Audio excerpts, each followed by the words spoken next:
back to you at the desk. Thanks, Deb. Gaps in policies pertaining to misconduct, lack of consistent supervision, and failure to hold employees accountable. Those are the results of a Justice Department probe into the San Diego Police Department. CBS News 8's Steve Price is live at SDPD headquarters with a reaction from city and police officials. Steve? Well, Marcella and Carlo, there are 40 recommendations inside this report. Some of them have already been implemented, and the chief says the rest are coming. Officer Anthony Arevalos convicted for demanding sexual favors. Officer Christopher Hayes pleads guilty to groping while on duty.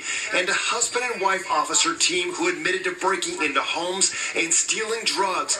These are just some of the 17 cases of misconduct by San Diego police officers that were reviewed by federal authorities to help clean up the department. And I think the thing that stood out for us is the failure of leadership on small issues.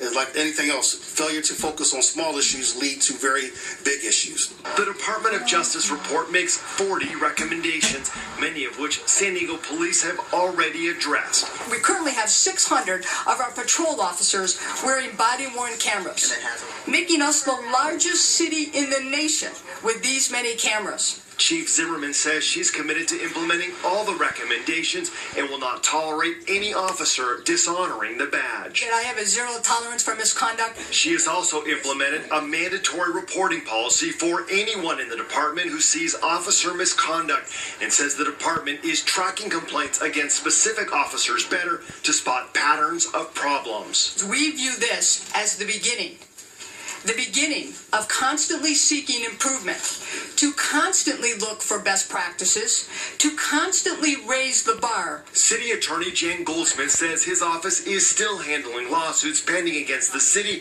because of officers' actions, but says the report is a, quote, blueprint for reform that is sure to have a huge positive effect. I never want to see another Anthony Arevalos being employed by this or any other city. And back live, you can see there's an entire chapter on officer recruiting and the hiring process because of things like this. The chief telling me it is going to take some time to implement everything and some money. But Marcel, the mayor, says he is working hard to make sure that money does come through for the chief. We'll send it back to you. All right, Steve, thanks. And despite making 40 recommendations, federal officials praised the police department for participating in the voluntary assessment. They say it shows strong leadership that is willing to improve.